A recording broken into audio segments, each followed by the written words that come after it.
Swastiastu, Om Awikenamastu, Namasidam, Sidirahastu, Tatastu Swaha. Apa kabar anak-anak? Semoga dalam keadaan sehat ye, dan selalu dalam lindungan Ida Sang Yang Widewasa. Ketemu lagi sama Ibu Nikadek Meta Ayu Pujaningsih. Hari ini kita akan belajar tentang Weda sebagai sumber hukum Hindu. Baik, sebelum pembelajaran dimulai, alangkah baiknya kita untuk berdoa terlebih dahulu. Berdoa ke hadapan Sang Yang Aji Saraswati. Berdoanya kita mulai. Om Saraswati Namastubhyam Warade Kamarupini Sidirambam Karishyami Sidir Bawantu Bisadam. Baik, setelah kita berdoa, mari kita lanjutkan tentang materi berikut ini. Silakan disimak baik-baik. Materi hari ini adalah Weda sebagai sumber hukum Hindu. Adapun kompetensi dasar yang akan kita pelajari saat ini adalah memahami klasifikasi Weda sebagai sumber hukum Hindu.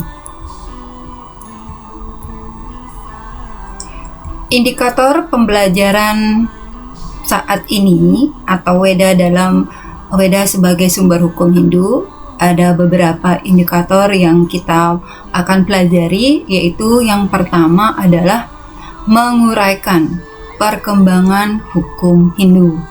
Kemudian yang kedua adalah mengklasifikasi sumber-sumber hukum Hindu. Yang ketiga adalah menganalisis sloka kitab suci yang menjelaskan tentang sumber hukum Hindu, dan dari klasifikasi Weda sebagai sumber hukum Hindu.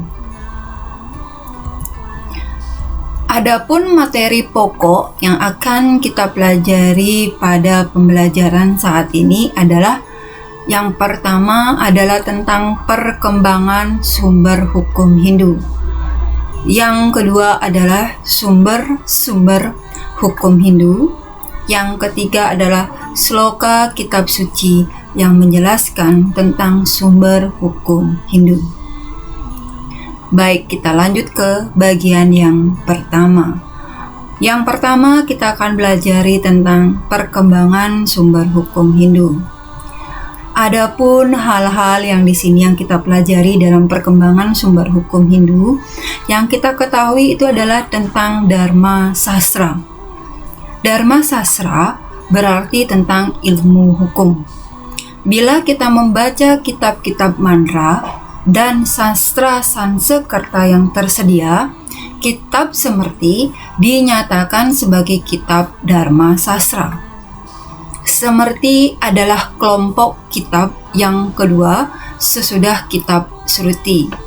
Dharma Sastra atau Semerti dipandang sebagai kitab hukum Hindu karena di dalamnya banyak dimuat tentang tata aturan kehidupan beragama Hindu yang disebut dengan Dharma.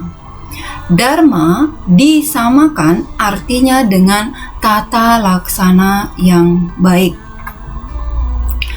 Tentang Dharma Sastra itu sendiri sebagai kitab hukum Hindu, selanjutnya didapatkan keterangan yang sangat mendukung keberadaannya dalam kitab Sarasa Mustaya bab ke-37. Adapun sumber-sumber hukum Hindu dalam susastra Weda. Bagi umat Hindu atau masyarakat yang beragama Hindu, sumber hukumnya adalah pasti kitab suci Weda.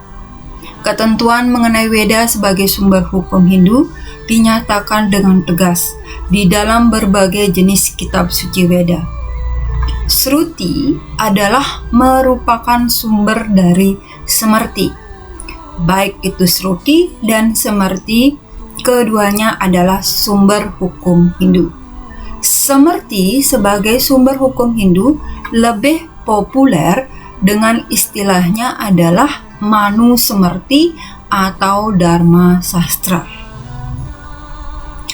Ada beberapa penulis kitab Dharma Sastra yang patut kita ketahui karya sastranya di bidang hukum Hindu seperti Wisnu, Manu, Yajnavalkya. Menurut kitab Dharma Sastra yang ditulis oleh Manu, keberadaannya titel hukum atau Yawaharapada dibedakan menjadi 18. Baik, di sini kita akan melihat sumber-sumber hukum Hindu yang berdasarkan tentang ilmu pengetahuan. Ada 4 peninjauan di sini. Yang pertama adalah peninjauan sumber hukum Hindu dalam arti sejarah. Dalam arti sejarah, peninjauan sumber-sumber hukum ini yang digunakan oleh para ahli sejarah dan meninjau pertumbuhan suatu bangsa terutama di bidang politik, sosial, kebudayaan, hukum, dan lain-lain termasuk lembaga negara. Yang kedua yaitu peninjauan sumber hukum Hindu dalam arti sosiologi.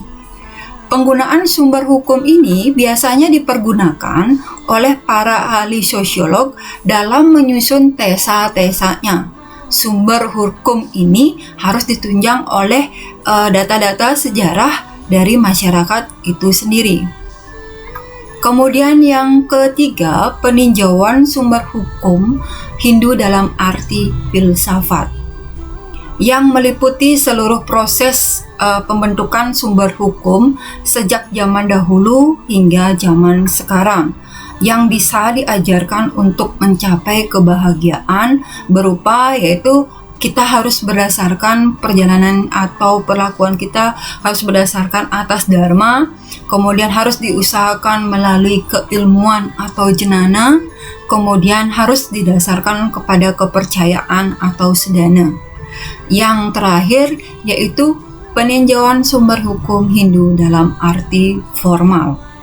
Dalam arti formal ini mungkin kita sudah ketahui secara formal, secara umum bahwa sumber hukum itu dibuat oleh badan atau lembaga yang berwenang berupa yaitu antara lain yang kita ketahui yang sudah umum kita ketahui berupa undang-undang, kemudian kebiasaan, traktat, jurisprudensi, pendapat ahli hukum yang formal. Selanjutnya sumber-sumber hukum Hindu menurut Manawa Dharma Sastra. Kita mengenal di sini ada 5 sumber hukum Hindu menurut Manawa Dharma Sastra. Yang pertama itu adalah Shruti, kemudian yang kedua adalah Smriti, yang ketiga Sila, yang keempat Acara, dan Atmanastuti. Sumber hukum Hindu bila dianalogikan dengan undang-undang dasar, Shruti itu disamakan sebagai undang-undang dasarnya, sedangkan Smriti itu adalah sebagai undang-undang pokok. Sila artinya tingkah laku atau perbuatan orang suci, dan acara adalah tradisi yang berlangsung secara turun-temurun yang dipercaya memiliki nilai luhur bagi masyarakat. Atmanastuti artinya rasa puas pada diri sendiri. Sloka yang menyatakan Veda sebagai sumber hukum Hindu untuk lebih menegaskan tentang kedudukan sumber hukum Hindu, hal ini terdapat dalam sloka Manawa Dharma Sastra yang menyatakan sebagai berikut. Srutistu Vedo Dharmo Sastram tu Vaismrti Te Sarvatas Swami Mamsye Trabhyam Dharmohi Nirbhabau. Ini terdapat dalam kitab Manawa Dharma Sastra 2 bait 10. Nah, materi yang tadi sudah Ibu paparkan, apakah anak-anak ada pertanyaan? Wah, tidak ada pertanyaan? Berarti anak-anak sudah mengerti semua, nggih?